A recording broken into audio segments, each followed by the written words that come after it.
Jeliba Jabaranin filɛ bɔ Mali kɔnɔ ani Mali kɔ kan an ka foli bɔ ye ani fɛn fɛn sɔgɔlen b'an na nin waati na an ka fiɲɛ suru sira fɛ foli b'aw ye ka yira la ka fɔ nin ye aw ka kɛnɛ waati selen ye kɛnɛ bɛ sigi aw ye maa dɔ b'a balimakɛ Musa Tɛmɛne fɛ walasa an ka se ka kuma jamana kunkanko kan donc o siratigɛ kɔnɔ bi an ye maa wele ka na an ka kɛnɛ kan an bɛ se ka fɔ hali n'a sɔrɔ an n'a faamuya o y'an yɛrɛ an ka karamɔgɔ an ka mɔgɔ dɔ ye min ye Sulemani Kulubali ye nin waati na sabula a bɛ waati jan bɔ a tun bɛ to ka na anw fɛ yan walasa an ka se ka kuma jamana yɛrɛ lahalaw kan hali n'a y'a sɔrɔ an faamuya nka ma kɛ ɲinan ye bi ala kɛ a b'an bolokɔrɔ yan bi n'ala sɔnna n'ale la cɛ nin waati na ka masalaw bɛna boli i n'a fɔ bɛɛ b'a kalama ka fɔ jamana bɛ lahala min na n'ala sɔnna an da bɛna don o la k'o walawala aw ye waati min sumana ka d'a ma tulo garisigɛ mana kɛ min ye o n'a di aw ma inshallah président i ni so an ye wele nana wele kan jaabi o diyara n ye kosɛbɛ dakuru ɲɛfɔlɔ jumɛn de b'i bolo ka ɲɛsin filɛbaw ani lamɛnbaaw ma nin waati na Mali kɔnɔ ani Mali kɔ kan fɛn fɛn sɔgɔlen b'an na min ye Jabaranin fiɲɛ suru sira ala ja bɔlɔlɔ sira fɛ. Ayiwa bisimila yani m'an da don fɛn o fɛn na fila an b'a fɔ awuzu bilahi mina shaitani rajim bisimilahi rahmani rahim allahumma salli ala sayidina nabiyuna maulana muhammadin sallallahu alaihi wasallam a kɛra fama ye ma ma kɛ ɲinɛ an b'a ka debaw suit an bɛ baara ɲɔgɔnya caman kɛ ɲɔgɔn fɛ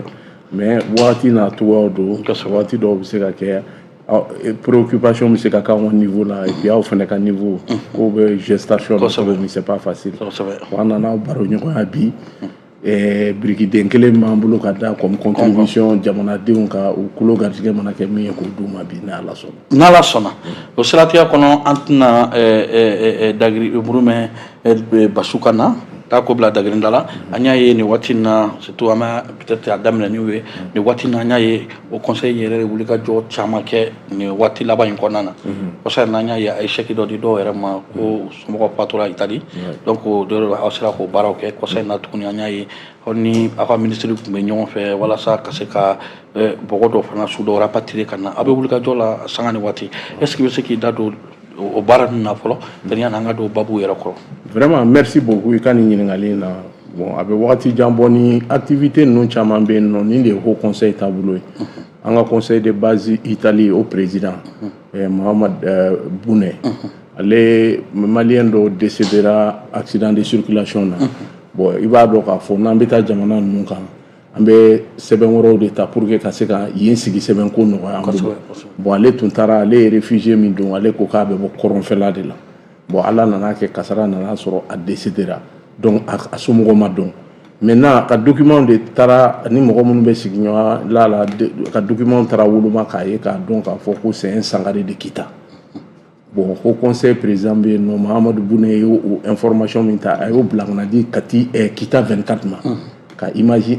identification d'a ma ka somɔgɔw ninnu yɔrɔ ɲini parce que o y'a sɔrɔ ale ye poursuite don tribunal la pour récompensation donc maintenant somɔgɔw ninnu retrouvé Kita sisan o y'a sɔrɔ caisse sɛdɔrɔ la ka ban 200 millions de francs CFA o sɔrɔla pour la famille donc i kɛlen ka somɔgɔw ɲini a y'a sɔrɔ cɛ a fa banna a ba banna mais il a laissé 2 frères 2 sœurs une femme et puis un enfant donc wari tilala olu ni ɲɔgɔn cɛ an nana ka na o remise de kɛ bon hali cas wɛrɛ bɛ en gestation en Italie ni ala sɔnna o yɛrɛ bɛ sɔn ka taa fo milliard la bon o cadre kelen kɔnɔna na an y'an profité o fɛ ka les veuves militaires ka sagaw san ka t'u d'u ma u ka service social la o baara ninnu kɛ bon y'i da tu ministre ka ko min na nin ye tan malien dɔ bɛ Gabon a tun bɛ gardien la yɔrɔ dɔ la donc a nalen kɛlen ka baara daminɛ a ka patron ko a ma ko a bɛ compte dayɛlɛ a ye 5000 a bɛ compte dayɛlɛ mais kalo kalo a ye 5000 fɔlɔ de déposer ka compte dayɛlɛ kalo kalo a bɛ 5000 bɔ a sara la ko o bila compte kɔnɔ parce que a sara ye 20,000 ye a mɛnna baara la cɛ bolo sisan a nana fɔ cɛ ɲɛna ko a bɛ fɛ ka taa bɔ so ka t'i ɲɛ da a somɔgɔw kan donc o fɛn wulilen cɛ y'a muso ta o don le même jour u taara dugu kɔnɔ u taara sortie dɔ la après u nalen u ko petini ma ko télévision na so kɔnɔ ko télévision ma tununa petini ko k'a ma télévision ta u ye petini ta mobile la ka taa ni petini ye polisiso la donc k'a di polisiw ma OPJ dɔ de ye petini bugɔ tan fo ka joli jigin a kɔnɔ ka manamana blessé u nana ye sa a blessera u yɛrɛ sera n'a ko kɔrɔ u taara n'a ye clinique la clinique mɔgɔw a ka état ye olu y'a ta ka taa n'a ye hôpital la bon Dieu merci sani a bɛ ala b'a ka kalifa minɛ a yɛrɛ sera ka kuma il a donné des explications o y'a bugɔ mɔgɔ minnu y'a bugɔ a y'olu tɔgɔw fɔ bon par la suite hali patron yɛrɛ o ka pièce d'identité confisquées no Gabon autorités bolo président Habib Sila ye cɛsiri caman de kɛ ka procureur wele ka polisi ɲɛmɔgɔw wele k'i to yan nɔ k'u bila ka kan bon ka délégation parce que incident in kɛra Port-Gentil de donc ka délégation au conseil bureau bɛ Libreville ka u bila u ka avion ta ka taa Port-Gentil ka fɛn bɛɛ kɛ fo ka autopsie ni fɛnw bɛɛ kɛ ka a déterminer effectivement crime de commis na et puis maintenant ka a bila autorités ka bolo kan et puis en même temps ministre min b'an bolo bi n'o ye ministre Musa Agata yɛrɛ a cɛsirilen no malidenw ka ko la dante cɛsiri min na ale informé ale yɛrɛ fana wulila k'i bila ko ɲɛfɛ donc autorité filaw kumana ni ɲɔgɔn ye o yɛrɛ ye Gabon autorités hakili sigi parce que a nana ɲini malien minnu bɛ yen nɔ ka apaisement kɛ donc mɔgɔw bɛ baara la autorités bɛ baara la donc pour que a kana kɛ fo ɲɔgɔn kɔ ye jamanadenw ni ɲɔgɔn cɛ bon n'a ɲɔgɔnna caman de bɛ an bolo an b'o baara sugu minnu kɛla quoi. Ok, d'accord. O faamuyara nin waati na o siratigɛ kɔnɔ an bɛna don babu kɔnɔ nin waati na an y'a ye min ye président de la transition colonel Assimi Goïta ye ale kɔni ye tagama kɛ ka taa min ye forum belebele min kun sigira sinikaw fɛ n'an ko FOCA ale taara o kɛnɛ kan ni jateminɛ kɛ a yira k'a fɔ président jamana farafin président 54 de kun kan ka yɛrɛ kɛnɛ kan n'a sɔrɔ a fanba bɛɛ kɔni taara an bɛ se ka fɔ président fanba bɛɛ taara a la an y'a ye o kɔfɛ président yɛrɛ yira k'a fɔ ko sini jamana ye miliyari 22 ɲɔgɔn di Mali ma a tɛ sara intérêt ko t'a la foyi t'a la o dira an ma mais o kɔfɛ an y'a ye président yɛrɛ fana yan'a ka na maliyɛnw minnu sigilen bɛ Sine a n'o ye ɲɔgɔn ye surtout aw yɛrɛ ka président de base min bɛ yen min ye Dukure ye kuma ta kuma kɔnɔna na Dukure ko caman relevé i n'a fɔ gɛlɛya minnu b'o kan i n'a fɔ passeport dire ko ka taa visa yɛrɛ sɔrɔli ani chinois jamanaw cɛ usine ko ninnu fo ka na nin waati in na hali compte bancaire école an denmisɛnninw ka taa kalanko sanfɛ a ye fɛn caman de relevé surtout a y'a yira k'a fɔ président ma ka fara hali logements sociaux ka fara min ye taxe douanière ye hali kana investir Mali kɔnɔ yan nin bɛɛ gɛlɛya an y'a ye a ye nin caman relevé est ce que bi bi na yani an ka don o gɛlɛya ɲininkali fɔlɔ la fɔlɔ est ce que an bɛ se k'a fɔ nin président ka nin tagali sommet Mali min bɛna nafa jumɛn de sɔrɔ a la nafa Mali ka nafa bɛna kɛ mun ye i n'a fɔ an b'a fɔ retombées an bɛ se ka kɔnɔ ni mun ye fɔlɔ ye filanan de fait que c'est vrai que bi président ni maliyɛnw sera ka ɲɔgɔn ye président ye layidu ta k'a fɔ gɛlɛya ninnu fana a bɛna o ta en compte est ce que nin bɛna se ka kɛ sababu ye bi bi in na gɛlɛya minnu bɛ yen c'est à dire an ni Sine jamanaw ka surtout an y'a ye visa ko o bɛ yen a mɛnna est ce que nin tagali ninnu bɛna kɛ sababu ye pour que ka se ka nin situation ninnu débloquer. Vraiment i ni ce i ni baraji i ka nin ɲininkali in na nin ɲininkali c'est très crucial c'est très important an ka jamana bɛ push lahala min kɔnɔ bi parce que a yirala mɔgɔ caman fɛ diɲɛmɔgɔ surtout ni n ko diɲɛmɔgɔ soi-disant la communauté internationale ko an isolé len don k'an ye datugu bɛɛ ɲɛ mais par contre an ma principe saba dɔrɔn de proposera Mali gouvernement fɛ k'a yira k'a fɔ à savoir la souveraineté de notre pays, le choix stratégique et puis l'intérêt supérieur des Maliens. Bon, ni mɔgɔ min n'i b'a fɛ i n'an ka baara kɛ o lahala min dara taabolo kan an bɛ baara kɛ hali n b'a fɔ n ka kumaw taabolo kɔnɔna na mɔgɔ dɔw b'a miiri ko dɔgɔyalima don dɔgɔyalima tɛ n'i ko marabaga jugu mara kɛra cogoya wɛrɛw la jamana wɛrɛw ye mara kɛ mais Faransi de y'anw mara hali an n'olu minnu filɛ ko la n'u bɛnn'a kan kana ka sigi an ka kuma anw ta filɛ aw ta filɛ ni principe saba y'a ka respecter wallahi foyi tɛ anw ma se mɔgɔ si ma an b'an sigiyɔrɔ de la an bɛ k'an ka laɲiniw kɛ k'an ka jamanadenw ka laɲiniw lasabati donc n'i y'a jateminɛ président ka nin tagali de tout le temps anw ni Sine ka relation a ma daminɛ bi depuis indépendance la i ye usine ni industrie caman ye Mali kɔnɔ yan chinois ka baara kɛlen don sous président Modibo Keïta hali don min coup d'état bɛ kɛ Modibo Keïta la Serou Badian Kuyate feu ala ka hinɛ a la ala ka dayɔrɔ nɛɛma a minɛna aéroport la don min a bɔlen Sine malɛti min tun b'a bolo usine saba contrat de signelen tun b'a bolo ka na Mali kɔnɔ donc an ni Chinois ka relation ça date pas d'aujourd'hui bon mun b'a to sisan an bɛ se ka visite yɛrɛ ka a bila ka kuma a kan kosɛbɛ parce que an ka tagali Mali ka tagali ma k'i n'a fɔ jamana tɔw ka tagali jamana tɔw taara forum dɔrɔn de kama mais Chine ye Mali yɛrɛ wele kɛrɛnkɛrɛnya la u kana joona baara caman kan ka se ka kɛ cogo min na yanni forum cɛ bon donc maintenant président yɛrɛ ka kuma la u taara yɔrɔ o yɔrɔ la u ye usines visiter u ye yɔrɔ o yɔrɔ visiter u ma taa tourisme na ye dɛ u sera yɔrɔ o yɔrɔ la u ye contrat signé ou bien u bɛ ka négociation kɛ ka contrat signé donc u tɛmɛna yɔrɔ o yɔrɔ la à savoir Norenco n'o ye u ka kɛlɛkɛminɛn dilanyɔrɔw ye lithium usine projet min tun bɛ yen nɔ n'o o papier signé o baaraw kan ka daminɛ énergie projet o donc o n'a ɲɔgɔnna caman ani ciment compagnie ninnu donc nin bɛɛ ye sisan k'a yira jamanadenw na k'a yira diɲɛ mɔgɔ la an tɛ kɛlɛ dɔrɔn kɔnɔ kɛlɛ ni développement de fana bɛ taa ɲɔgɔn fɛ mais développement min tun y'an sɛgɛn an ka développement taabolo la norme min tun bilala diɲɛ kɔnɔ o norme min tun tɛ anw permis ka se ka baara kɛ parce que anw ka investissement fanba tun bɛ bɔ soi-disant Occident de bolo contrôlé par la Banque mondiale et puis FMI donc olu mana ko fɛn u mana na ni projet fɛn fɛn ka hakilina jiginna an n'u ye laban in na k'u tun bɛ 60 millions de dollars min di an ma an y'a énergie ko la kumaw bɔra mais u nana mun sira a la non a bɛ nin kɛ yan a tɛ nin san a tɛ a gasoil donc olu bɛ dictat de di mais par contre avec la Chine mago t'i ka politique intérieure la Chine b'a ka intérêt lajɛ i b'i ka intérêt lajɛ misaliya la Chine ye 500 millions de dollars di Niger ma kɔsan na u ka comment pétrole contrat nin kɔnɔ 500 millions de dollars imagine pour que ka 500 millions de dollars sur la Banque mondiale fait en jamana nuna ça va te prendre 20 ans et puis tout le temps faire de conditions bon donc ni sera munu filɛ nin ye diɲɛ gestation kura de daminɛ global sud de ɲɛ yɛlɛ la an bɛ se ka partenariat kɛ et puis an bɛ se ka échange kɛ k'a sɔrɔ an ma passé même l'échange du dollar k'a fɔ ko ka fɛn kɛ donc Modibo kun ye système dɔ kan an fɛ yan nɔ an bɛ ka segin o taabolo de kan a bɛ fɔ min ma ko clearing sanu b'an bolo jama b'an bolo richesse b'an bolo wari papier wari ye papier fu de ye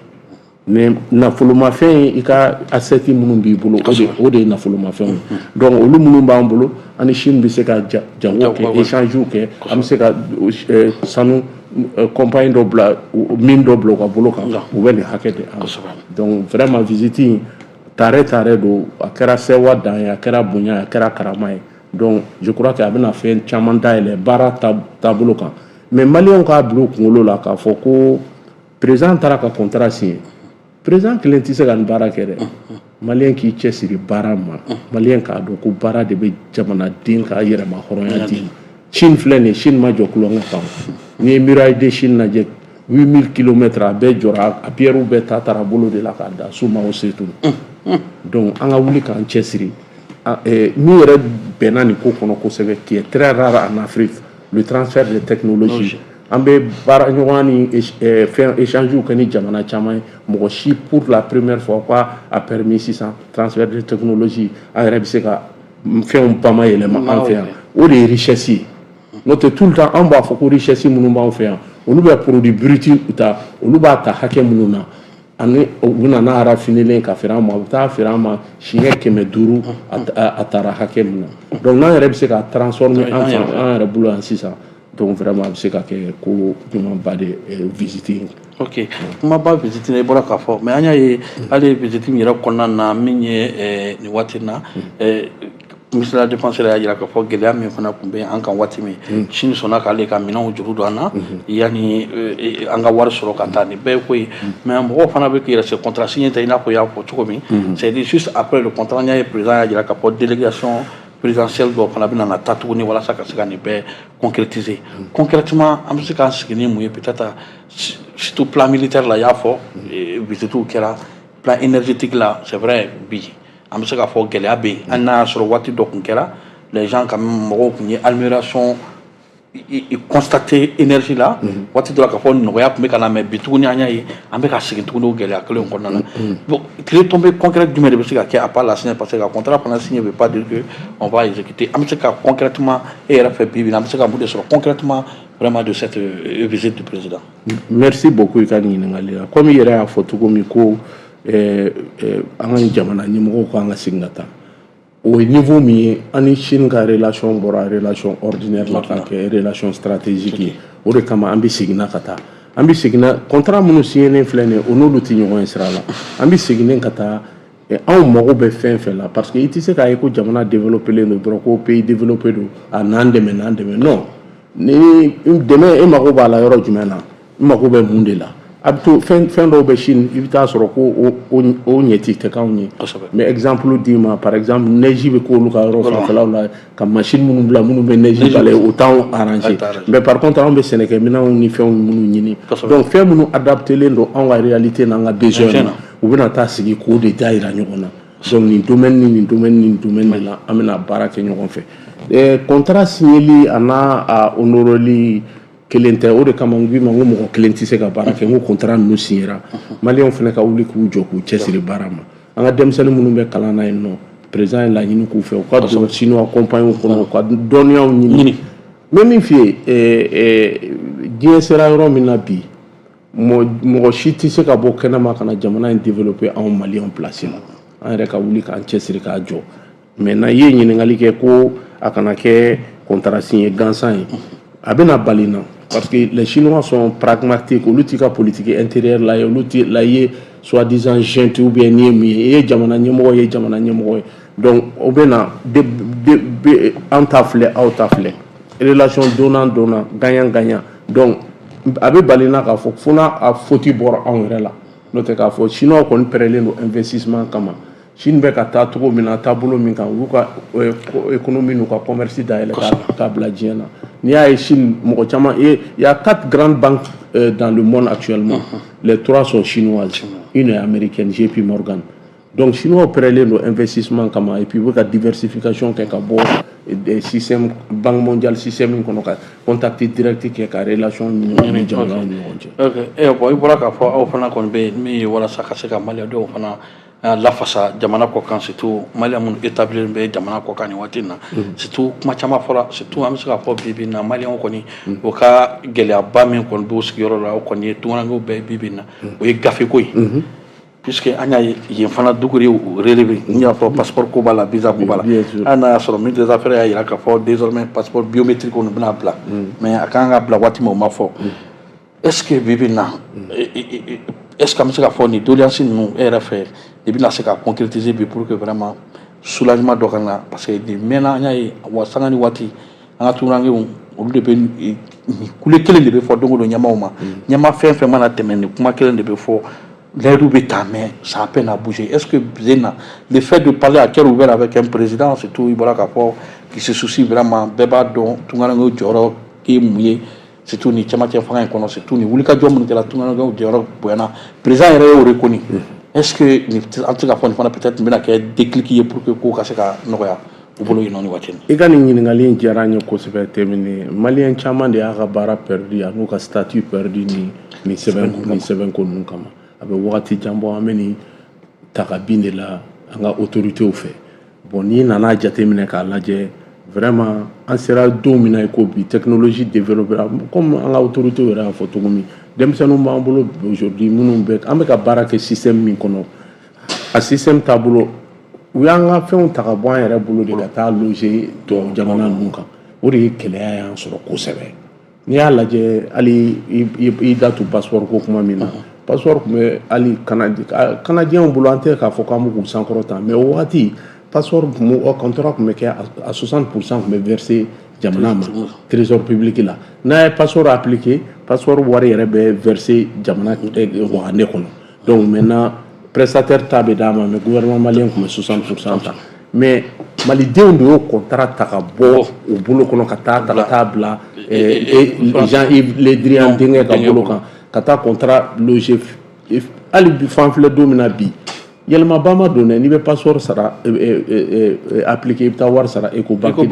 parce que Ecobank ye prestataire in ka compte bancaire de donc toujours contrôle b'u bolo mais an bɛ ka bɔ a kɔnɔ dɔɔni dɔɔni donc k'a yir'i k'a fɔ ni weeleweelema min filɛ nin ye maliyɛn yɛrɛ passeport yɛrɛ da gɛlɛyara parce que fɔlɔ a tun tɛ 55 000 bɔ fɔlɔ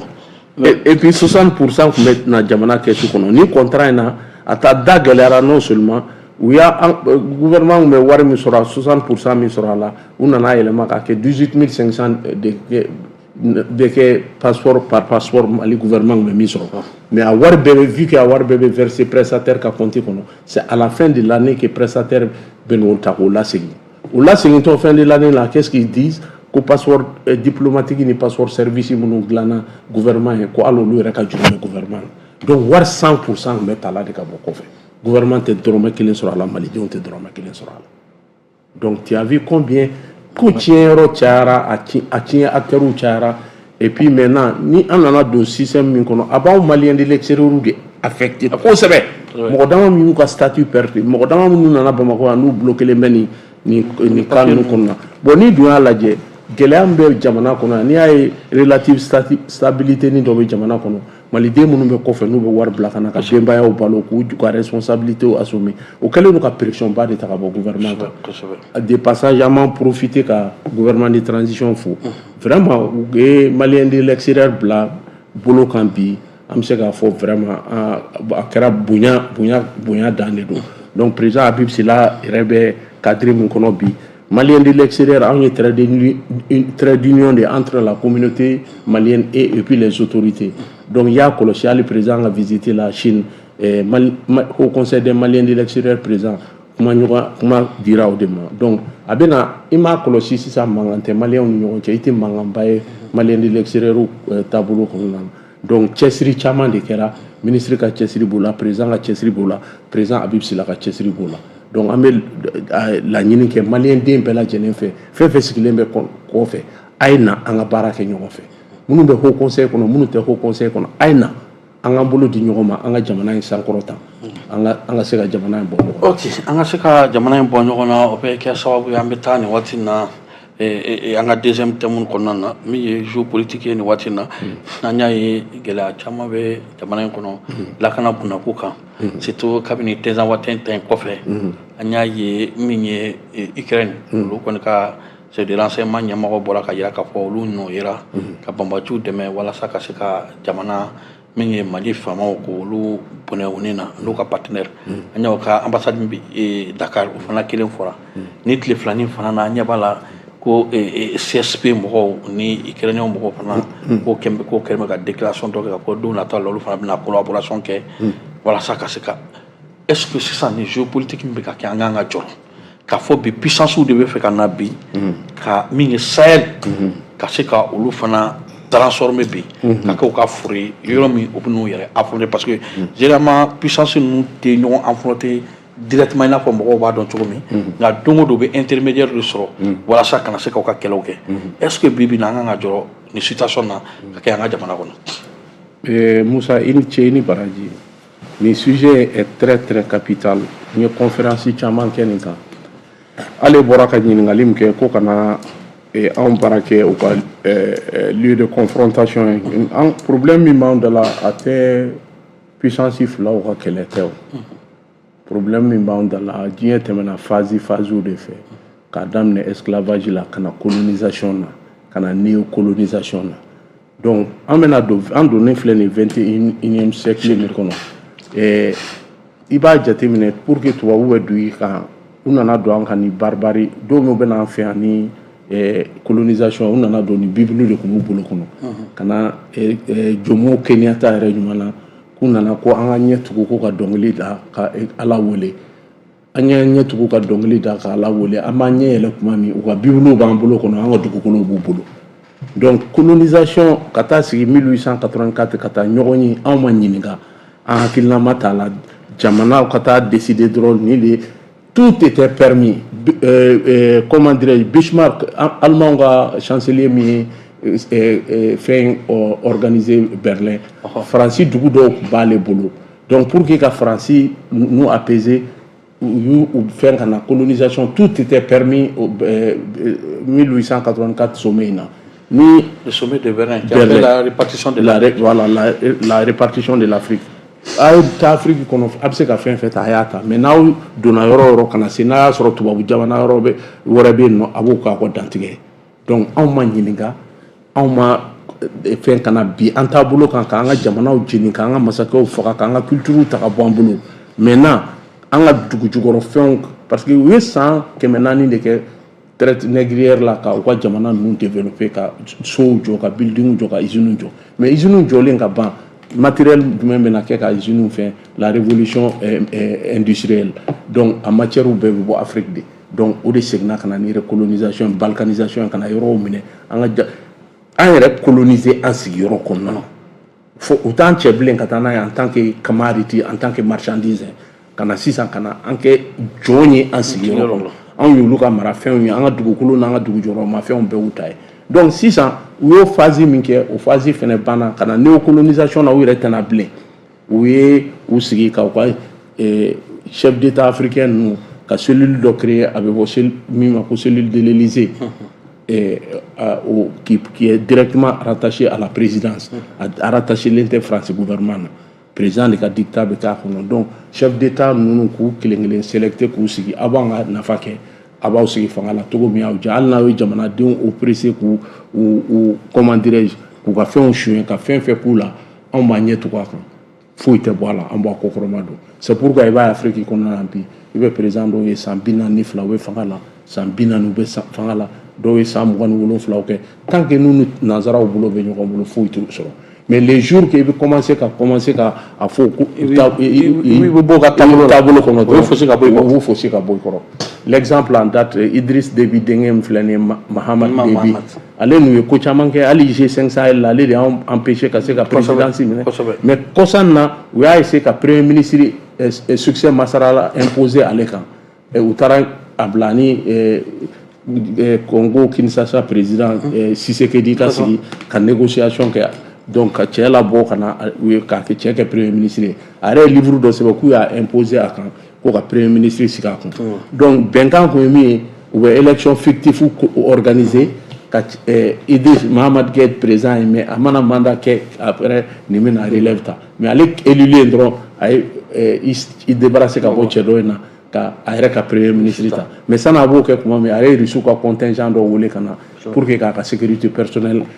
assurer donc ni ninnu taabolo min filɛ nin ye o kɛra sababu yɛrɛ bi yɛrɛ o bilala contre la parce que o ye fɛn caman fɔ a ma u commencera ko bien malaki ni fɛnw c'est-à-dire o syndrome min filɛ nin ye o de ye an ka président caman sɛgɛn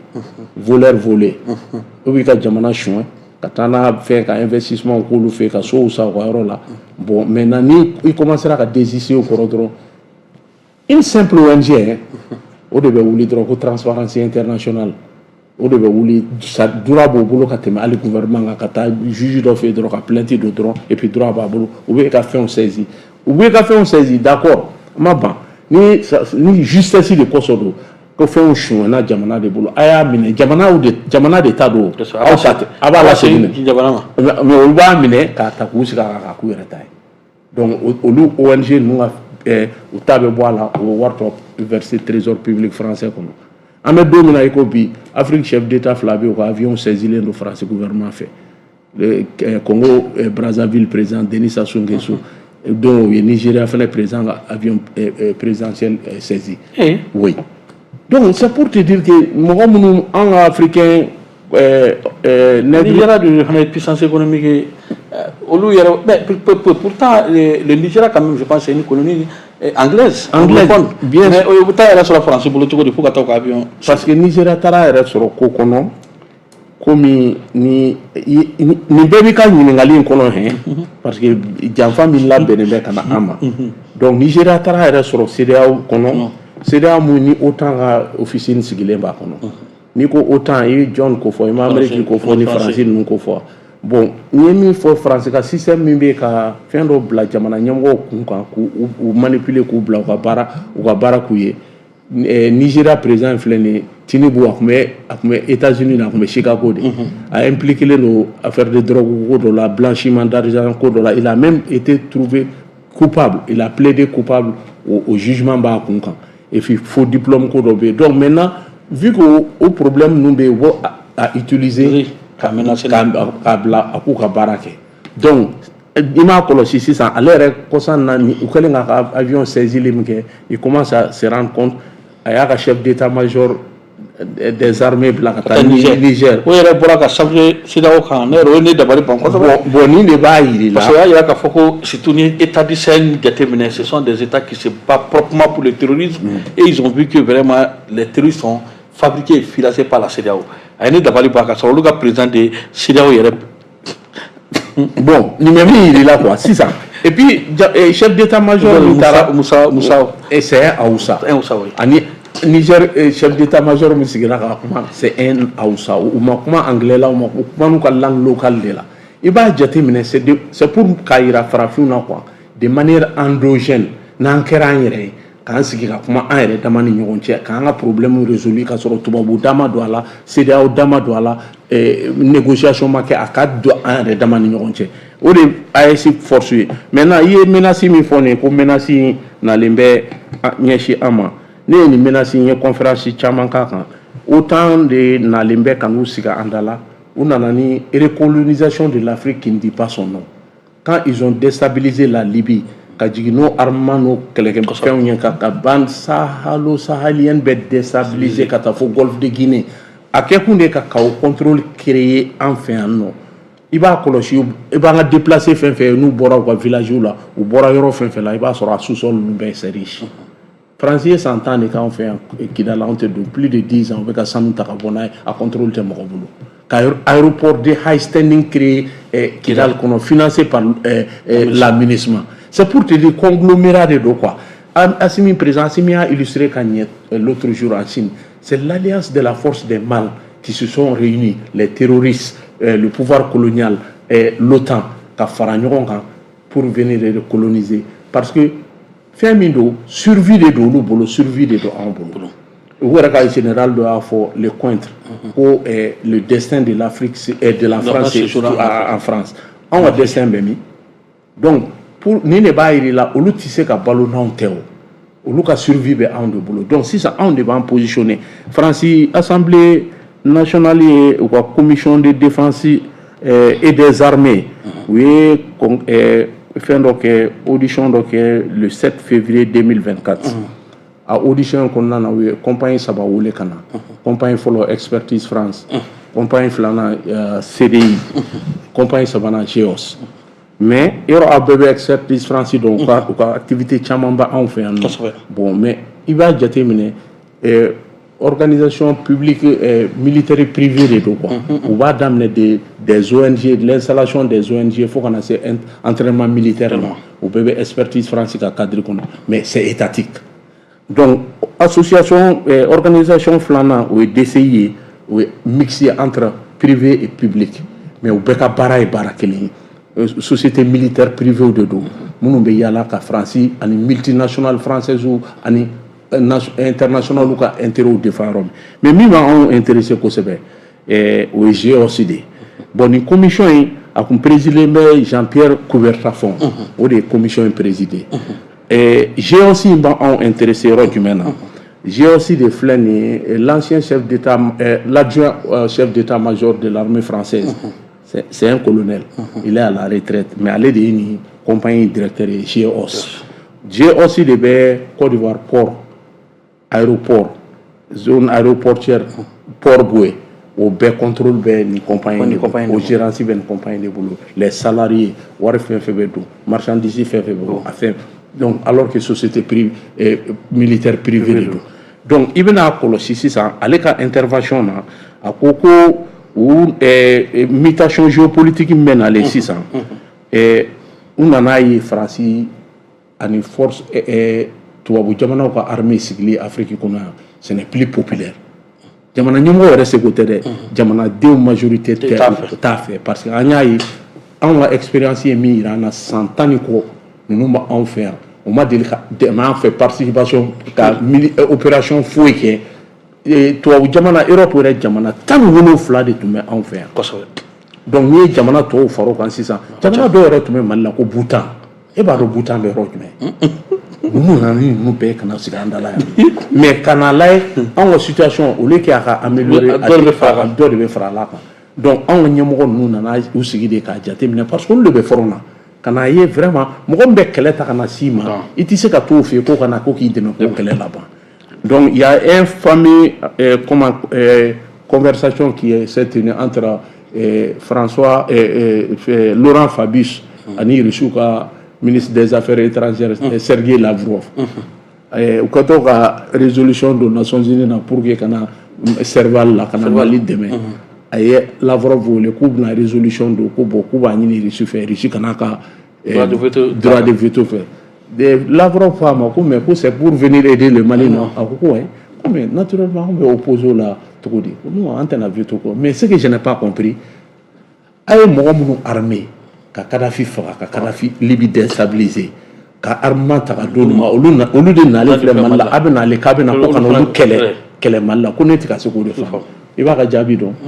ko c'est la vie ni de olu tabolo même misalia do fene dima Syrie ou kelen kata Syrie attaquer ni be information kelen de aben cadre kelen kono mabo kono la plus grande compagnie européenne de ciment Lafarge ou tara Syrie ou mata faut faire que Syrie fene démocratie ko le Syrie zone do zone cimentière do au contrôle de Lafarge de boulot mais on est état islamique qui devait paraître qu'on fait pour que la zone infectionnée mo rek kana be mo déstabiliser ou ta attaquer OK mais au c'est fait quoi attaquer do qu'on na ou filla kata américain nga marniso attaquer ka mo sabanyo ko fakaula Amérique gouvernement et Lafarge ta tribunal à New York. Oui, bien sûr. Un jugement ils ont payé 770 millions de dollars. Ils n'ont pas contesté. Oui, parce que ils financent le terrorisme international. Oui, bon, tu vois, il vient à nous d'abord. Donc, j'ai aussi intéressé Romina 600. J'ai aussi un président Didier Lecastre. Bon, le fait que les Français ont armé la présence de l'Angélique qui est 600 enfants fait là.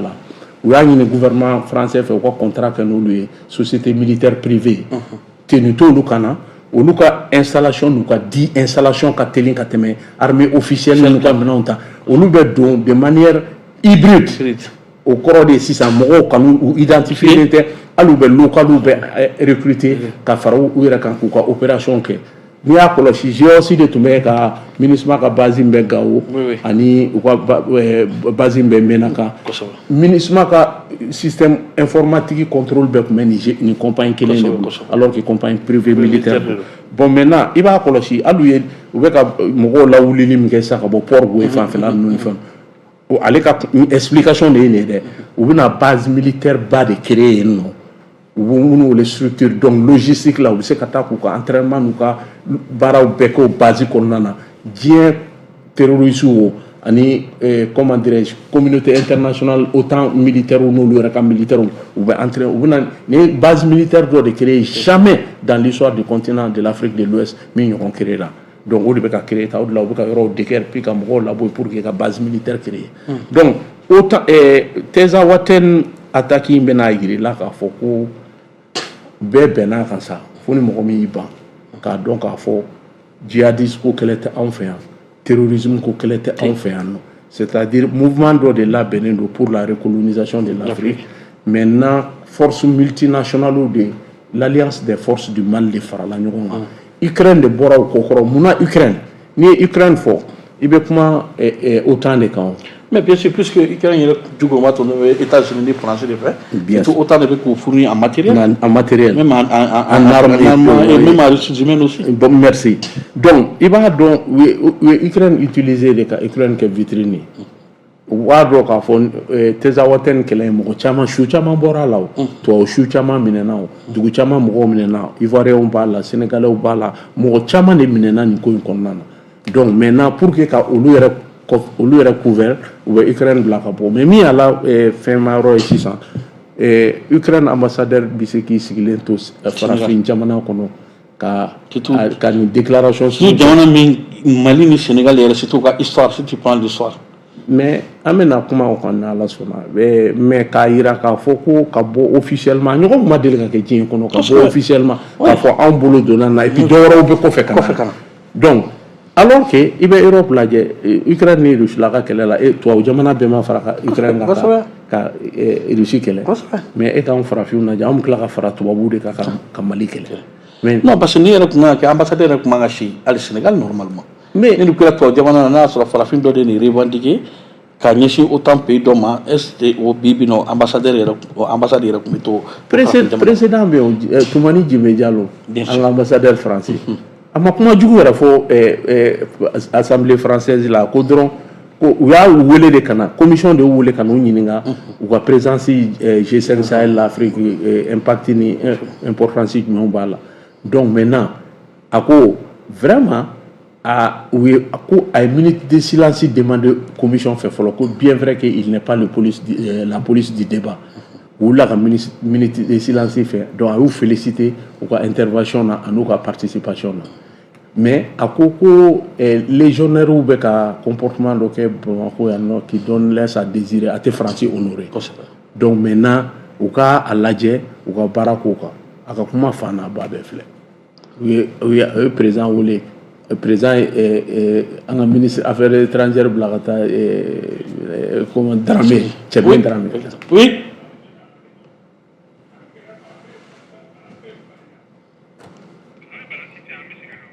ok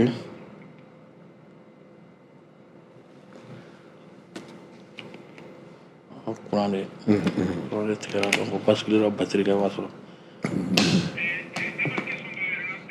awɔ question relance na non bon sisan ale danna yɔrɔ min c'est juste an bɛ se ka question relance to yen donc a danna yɔrɔ min a bɛ continuer directement quoi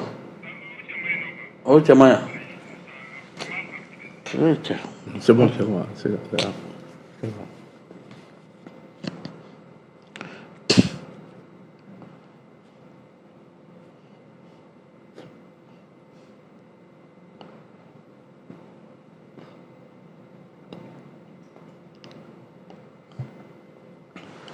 la question de la signe tu veux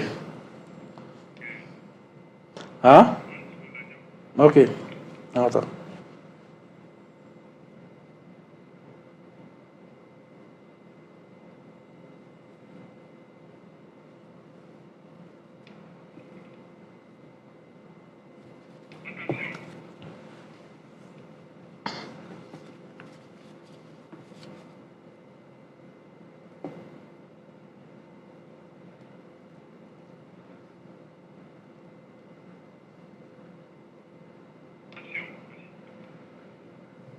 donc n'an bɔra k'a fɔ sisan toujours politique in kɔnɔ n'i y'a jateminɛ an bɔra k'a fɔ 15 ans waati ta in kɛra n'a ye nin waati na min ye Ukraine ambassadeur o kumana ko ka taa u ka service de renseignement militaire kɔnɔ ɲɛmaa kumana k'a fɔ ko vraiment u participera nin na ka ɲɛsin faamaw n'u ka alliés ma ni massacre in kɔnɔna na o y'a yira k'a fɔ action wɛrɛw bɛna suit an y'a ye min ye CSP ni fɛn fana y'a yira k'a fɔ alliance wɛrɛ bɛ yen u ni u cɛ o y'olu yɛrɛ communiqué k'a kan k'a fɔ don nataw la u bɛna collaborer est-ce que an kan ka mun de faamu nin ko in na surtout terrorisme ka bɔ k'a fɔ ko je soutiens le terrorisme puisque ni nin kɛra déjà c'est comme un soutien au terrorisme international fo yɛrɛ tɛ bɔ a la Nations Unies na puisque Mali yɛrɛ ye plainte Mali ni Burkina ni Niger yɛrɛ plainte don nin waati na Ukraine an bɛ se ka segin ni mun ye non CSP ka déclaration non ça c'est des déclarations propagandistes comme wagati min u bɛ don ni MNLA yan anw fɛ yan don min sinon CSP ça vraiment ça n'existe pas MNLA tɛ Azawad ko kuma tɛ la réalité est connue maintenant Azawad tɛ ni min yira an na nin bɛɛ ye bougan ni propagande ye an tɛna don o kɔnɔ ça ne dignifie même pas une réponse de ma part CSP ta fanfɛla mais min f'i ɲɛna n tun ye comment dirais-je explication dɔw dili daminɛ ma j'ai aussi société privée militaire min nalen bɛ port Abidjan port aéroport Abidjan port Boué ani zone Lomo Nord u ye ka déguerpissement fɛn fɛn kɛ nin zone in kɔnɔna na u bɛ ka base militaire belebeleba dɔ de créer pour amener les forces internationales les forces du mal autant de b'o la an ka local recrutement b'o la terroriste compagnie b'o la pourquoi ils font ça commission dɔ de sigira Faransi assemblée kɔnɔna na mun siégera la gestation géopolitique min bɛ sen na sisan comment contrer tubabu bɛ sigi ka kuma ka situation anticiper de k'u ka précaution ta a kama o commission in de ye nin groupement saba wele groupement saba fɔlɔ ye expertise France ye kelen ye DCI ye kelen ye GEOS ye je vais économiser comment les deux là je vais m'étaler à GEOS GEOS directeur in tɔgɔ ye DJ Cass ancien adjoint chef d'état-major de l'armée française il est à la retraite maintenant ni commission ka fait auditing kɔnɔna na wagati dɔ la a bɛ kuma en tant que compagnie yɔrɔ dɔ la a bɛ tila k'a fɔ ko sisan bɛ compagnie fugulan bɔ n kun na k'an ka militaire fugulan bɔ n kun na donc a bɛ nana stratégie u y'a ɲɛfɔ cogo min donc comme armée française mana na jamanaw la o mana sigi Faransi tenue ni Faransi drapeau de bɛ k'u kan donc hali Amérique fana bɛ ten mais ils se sont rendu compte maintenant la population africaine o tɛ force étrangère u ka installation fɛ an fɛ yan bilen ça nous arrange pas Musa pour que k'a yirila comme illustration Amérique kelen ka base 34 de bɛ Afrique kɔnɔna na Faransi ka base 11 de bɛ anw fɛ yan pourquoi faire kɛlɛ ma wuli an kun kan k'u donna kɛlɛ min kɔnɔ ka u ka sɔrɔsiw ka sa kɔnɔna na ka wuli k'an dɛmɛ a ma deli ka kɛ mais i b'a ye a dabɔlen don min kama a b'olu de ka intérêt défendre donc il y a une recolonisation de l'Afrique qui ne dit pas son nom donc ni cɛ in ka intervention na a bɛ n'o de yira donc c'est-à-dire ka situation kɛ hybride ka bɔ officiellement armée ka bɔ a kɔnɔ olu bɛ don sisan en tant que société militaire privée u bɛ recrutement local kɛ i ni ennemi bɛ ɲɔgɔn na i tɛ ennemi min dɔn i t'a dɔn a bɛ jamana min na donc a bɛ fɔ o de ma ko guerre hybride u nalen bɛ n'o de ye ka n'o de sigi an da la donc Tezawaten attaque in de b'o yiri la armement minnu utilisera terrorisme conventionnel ka terroriste conventionnel tɛ se ka na armement ninnu sɔrɔ attaque ampleur degré na fɛn a organisation na a logistique tun bɛ cogo min na organisation terroriste normale tɛ se ka nin sɔrɔ an bɛɛ y'a dɔn sisan k'a fɔ conglomérat de bɛ jɛlen don an kama ka Algérie utiliser ka kɛ base arrière ye ninnu bɛ de l'Algérie u b'anw attaquer donc wagati dɔw bɛ kɛ jugu fila bɛ se k'u bolo di ɲɔgɔn ma ka kɛ ɲɔgɔn teri ye Algérie ni France ka brouhaha caman bɛ yen nɔ Algérie tun b'o de utiliser en tant que sentiment nationaliste pour que ka se ka u ka régime maintenir il y a un régime militaire en Algérie depuis FLN fanga ta bi fo guerre d'indépendance la fo bi olu de bɛ fanga la donc maintenant ni ninnu kɛlen don ka Afrique tila zone 4 de ye quoi u tɛ a fɔ Afrique ma ko Afrique de u b'a fɔ ko les Afriques les Afriques ye jɔn ye Afrique du Sahel o y'an fanfɛla ye u b'o kɛ Afrique zone de risque ye donc olu ka opération fanba bɛ na concentrer o de kama ka na pour que ka se k'an contrôler k'an ka ressources minières bɛɛ ta an bolo la donc ni mɔgɔ b'a kɔnɔ ko nin ye ko simple de tɛmɛtɔ ye ka fɛn i ka histoire kalan n'i ye ko daminɛ dɔn ka kɛlɛ origine bɔra cogo min déstabilisation de la zone sahalo-sahélienne ka Libye déstabiliser k'o kɛlɛkɛminɛnw ta ka jigin de l'Afrique an ka zone sahélienne kɔnɔ ka jigin fo golfe de Guinée kan Banque mondiale ye fɛn dɔ kɛ recherche dɔ kɛ 2016 où a financera à hauteur de 1 milliard de dollars pour cartographier les richesses dans le continent africain. Et on y jone a baara kɛ ɲɔgɔn fɛ on y Africain Union de a baara kɛ ɲɔgɔn fɛ on y jamana ma baara kɛ ɲɔgɔn fɛ u mana jamana consulter on y jamana ɲɛmɔgɔ ma kɛ on y Africain Union de a kɛ qu'est-ce qui se passe au 1 milliard de dollars financement kɛlen sisan Afrique richesse condensée bɛ zone ba minnu kɔnɔ i bɛ n'a ye zone ba 4 don a zone ba 4 kɔnɔ conflit fɛn fɛn bɛ Afrique continent kɔnɔ sisan o zone ba 4 de Afrique du Nord b'o la ka bɔ Libye fan fɛ ka na anw fan fɛ yan nɔ zone sahélienne na ka tila ka taa a tɔgɔ ye di zone comment dirais-je zone a tɔgɔ Mozambique fanfɛla ka daminɛ Afrique centrale la ka taa kɛlɛ i bɛ foyer de tension ba fɛn fɛn sisan Soudan ninnu na ka jigin ka taa fo Mozambique a bɛɛ concentré len bɛ a bɛɛ daga sigilen don richesse dɔ de da la donc kɛlɛ ninnu dabɔlen don a kama mais anw yɛrɛ de farafinna wagati jan kɛra à travers la colonisation à travers comment dirais-je la traite négrière à travers la néocolonisation africain siranna k'a yɛrɛ assumer en fouradama, en puissance de frappe, à rapport de force, l'Afrique ne s'est jamais mis au poste là. Tout le temps, on veut penser les Mogorais, de on demande à quel niveau on connaît. Bon, si ça a boré de connaît. Avec la création de l'AS là, Mogoba a mis fin fait attention qu'à beau, pression qu'à beau, nos pays. Parce que pour la première fois dans l'histoire du continent africain, Jama ou Kafaranyon, ou ka force mutualisée défense militaire là, parce que ni sera ni ma, qui sera ni ma. Autant de la doctrine imposée. Pour la première fois dans l'histoire, Mali a fourni CEDEAO Mara Niger, c'est comme Amitab Fene en boulot. Donc, au fait, concrétiser les flèches d'Afrique, il faut qu'on ait ASI création, qu'on ait confédération. Africain leader fait à Nini-Koube, Afrique, Franyon, où a assassiné, kelen, qu'à coup d'État ou pour déstabiliser. Donc, cellule France-Afrique là, organisation terroriste donc créé le Jacques Foccart fait on va faire la mer Rouge. Jamana qui avait Mirina Djigni qui bika indépendant full indépendance réclamée sans qu'il marque France ka indépendance sous gouvernement ou be assassiné. Ok. Amena kata wati rasunya sisa est-ce que amse ka fo bibina jamana be la hala min kono yere bibina wali rek malika ngake citoyen et puis jamana be gele akono vrai défi sécuritaire be alina soro jamana mo be ka moyen colossal déployer bibina pour que sécurité kana mais ni a mais politiquement fana tension de be bibina dialogue kera sila fo kera ana soro mo tabe ka réclamer ka fo munu ye marfauta ulu tika yi keneka c'est vrai donc si ka fo en demande nyonte pour ka soro munu fana marfauta jamana kama ulu ka se kana pour que ka so kola kinata do pour politique kun fana kanya yi bibina mo chama be ka bulika joge surtout ko sa nanya ye ka fo munu ado be ka yira ka fo 22 septembre na ko sa ka ko président na candidature déclaré c'est que mo tabe ka fo ça n'est pas avec la charte faire me be ka ke bibina c'est dit tension politique mi be aka ding pour que be ka se ka nyon soro ka tiensi kele ma minye la kana koy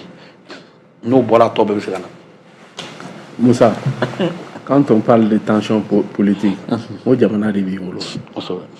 et politique exercer rôle il va exercer jamana de kon ou bien moi je crois que on nyesine flemme menacer mi mani tantôt bon comme généralement anga mo nu chamambuka la Union basée sur les normes imposées par la communauté soi-disant internationale. Un exemple, la France, France, la Constitution 58 qui a créé l'Algérie guerre tant là. Mais ça, De Gaulle 58 Constitution drafée. De 45 jusqu'à 5, De Gaulle le coup d'État de Kéka ici à partir de l'Algérie. Le mouvement orchestré par, comment dirais-je, Jacques Foccart. Jacques Foccart est mouvement où résurrection où il a coup d'État qui est français en 45 de 45 jusqu'à 58, De Gaulle m'a élection Kokumana, a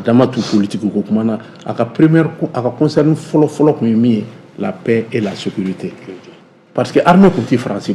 France armée qui rallie les Allemands de Jamana. Donc pour que ça les a pris du temps. À peu près dès les 13 ans de Damado politique Kokumana, Damado élection Kokumana. On fait une commune pour le moment. Et on veut une élection de Nyanyine. On y a quelques témoins, Moussa. Non, tout marqué, Amiseka Kumaka. Et on a fora en 2018 que sécurité résiduelle drone de même Mali kono ou amiseka ta élection moi Soumaïla Cissé mine nya funke à sa oula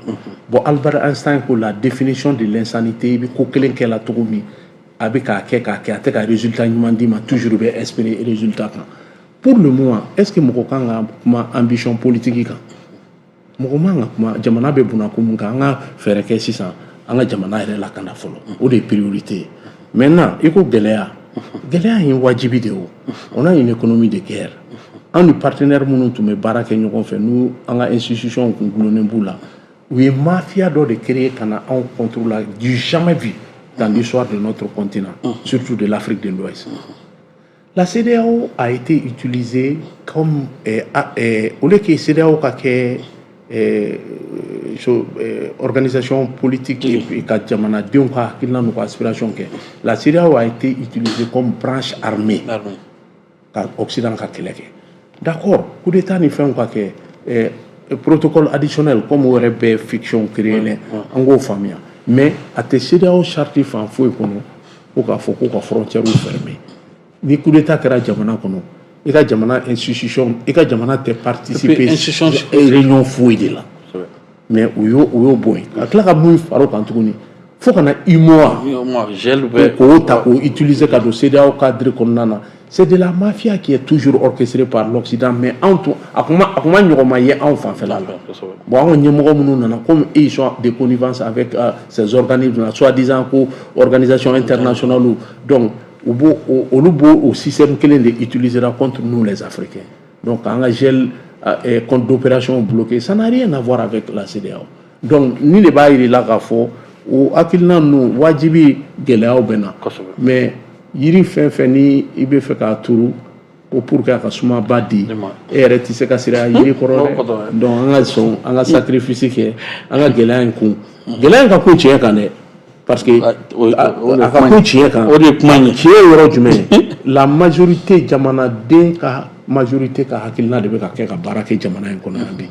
i b'a lajɛ les trois pays là les trois armées de l'AES sont en phase avec leur peuple du jamais vu dans le continent africain. C'est les institutions les plus populaires de ces pays-là. L'Afrique est en phase avec son armée, mieux que les trois pays de l'AES. Donc, en bon, contradiction secondaire, nous avons un damani yonche. Un yere kelebe nao, mais un kelebe kono muko ora de tane bien. Un agnesho ma folopan. Donc, fanga kele ou bena. N'a yɛrɛ kɛlɛ nana ne bɛ se k'an da don wagati de la moi Moussa ne filɛ nin ye ne ka conférence fɛn fɛn su ça fait 30 ans que je ne suis pas au Mali donc je ne maîtrise pas la politique intérieure du Mali n tɛ s'immiscer a kɔnɔ kosɛbɛ quoi donc mais an k'a lajɛ ce qui est essentiel qui est le pays an k'an bolo di ɲɔgɔn ma il s'agit pas aujourd'hui d'être pour ou contre quelque chose mais il s'agit de répondre à l'appel de la patrie maliden bɛɛ bi an bɛ yɔrɔ yɔrɔ la bi Mali mago b'a den bɛɛ la bɛɛ k'i jija sans tabou sans réserve sans rancune i ka contribution ye min ye i ka biriki den kelen min ye a da jamana ko la an ka jamana makaran fɔlɔ. Ok an faamuyara nin waati in na sisan waati min dira ma ɲɛmaw fɛ waati sinsɛnya ka se nin waati in na kuma kuncɛ kuma jumɛn b'i bolo nin waati in na ka lase filɛbaw ani lamɛnbaaw ma nin waati in na pour que ka baro kuncɛ. mais min kuma laban bɛ n bolo o ye foli ye ka se aw yɛrɛ ma k'a yira i la k'a fɔ toujours ma porte est grandement ouverte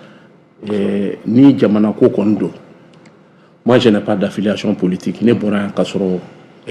IDPM de tun en 89 IDPM de tun bɛ fanga la je n'ai jamais milité en parti politique ni n taara ka san 30 kɛ Amérique ma milité parti politique la donc cette petite contribution que j'apporte là n ye menace dɔ de ye ni n taara tubabu jamana na an n'u taara école la ɲɔgɔn fɛ an n'u ye baaraw kɛ ɲɔgɔn fɛ an denw n'u denw donna école la n y'u ka mental de lajɛ k'a dɔn sisan bi Afrique sera tile min na sa la décolonisation conceptuelle ni u kɛlen mun don k'an minɛ hakili kan ni min kɛ dɛ o de bɛ ka lasɔrɔ sisan an bolo an yɛrɛ bɛ se ka kuma an yɛrɛ tɔgɔ la an bɛ se ka kuma jamanadenw tɔgɔ la n b'aw fo n ka foli bɛ maliden bɛɛ ye mais malien de l'extérieur kɛrɛnkɛrɛnnenya kosɛbɛ malien de l'extérieur kɛrɛnkɛrɛnnenya a kana diga o la dɛ parce que olu ka représentant de don donc wajibi de nana a n'a ka mɔgɔw fo sabula a bɛ k'olu de représenter suñu tile o bɛ sanni bɛ wɔsi la olu ka hɛrɛ de kama donc an bɛ bɛɛ fo ka bɛɛ waleɲuman dɔn k'i ka président yɛrɛ fo nin waati la min sila k'ale fana fo nin waati la ka yira k'a fɔ nin de tun ye aw tulo garisigɛ ye min kɔni sera ka sɔrɔ bi min ye Sulemani Kulubali fɛ n'Ala sɔnna don nataw la tuguni an bɛna wele n y'a fɔ cogo min nin bɛna kɛ a daminɛ ye n'Ala sɔnna sanga ni waati an n'a wele walasa an n'a ka se ka ɲɔgɔn sɔrɔ yan pour que an ka se ka masala sabula ale fana ka tagama ka ca dɛ nka n'a ma bɛn n'a ka tagama ye an bɛ ɲɔgɔn sɔrɔ yan n'Ala sɔnna pour que an ka se ka masala o siratigɛ kɔnɔ fɛn fɛn kun sogolen b'an na an bɛ bɛɛ fo nin waati in na surtout nin waati in na min ye Mopti gouverneur ye général Abbas Dambele an b'ale fo ka kɛ ni kunu yɛrɛ Moptikaw yi ka stade Brahima Bokum Umogele min ye président de la Transition Goïta a y'a renouvelé kun o dayɛlɛ kun bɛ yen min ye ministre des sports et de la jeunesse et de la construction citoyenne kun bɛ yen ministre de la refondation kun bɛ yen ministre de la promotion de la femme kun bɛ yen ministre caman kun taara yen nɔ walasa o stade n'o ka se ka dayɛlɛ an b'a fɔ ka min ye le maire central min ye Isa Kansayi an b'o fɔ sabula mobilisation était vraiment à la hauteur stade fara tew mobilisation kɔni ɲɛna baara ɲɛna an b'o fɔ o kɔnɔna na min ye Bandiagara gouverneur kura min ye Jasana ye an b'ale fana fo nin waati in na a bɛ na an cousin min ye Elbechir ale kɔni nɔrɔbila kɛ Bandiagara kɔnɔna na foli b'ale fana ye nin waati in na comme de Jaminati kɔnɔ nin waati in na an b'olu fana fo min ye Kandayi Soyiba ale jɛbikile fo ka taa nin waati in na Seydou Kelepili foli b'olu ye donc Sevare kɔnɔ ne yɛrɛ karamɔgɔ min ye Sumayila Kulubali n'a muso ye an b'ale fana fo Yara Munkoro Seydou Mayiga Awa Sise foli bɛ ninnu bɛɛ ye nin waati in na Alimatu Gite promotion de la femme nin waati in na Ɲafunke foli b'olu bɛɛ ye k'a yira k'a fɔ ni de ni aw tulo garisɛgɛ ni Ala m'an ka jɔ a juru yira an bɛ ɲɔgɔn sɔrɔ yan don wɛrɛ mais an tɛ bɔ ka sɔrɔ an ma ombre de mɔgɔw fo min ye régie mɔgɔw ye nin waati in na Augustin Esobe ale ye autorité morale ye an b'ale fo Youssou Sangare Lamine Kulubali Musa Hayidara fo Sali Wedera ko ninnu bolo tun bɛ régie d'antenne na min ye fiɲɛsuru sira fɛ Abubakar Traoré Katikaw ka den mandi foli bɔ o fana ye nin waati in na sanga ni waati ale fana bɛ yan walasa ka kuma sanumaw lase aw ma ni Ala m'an ka jɔ a juru yira an bɛ ɲɔgɔn sɔrɔ yan mardi wɛrɛ walasa ka kɛnɛ wɛrɛ sigi jaa an b'a fɔ Ala ka su hɛrɛ di an n'aw bɛɛ ma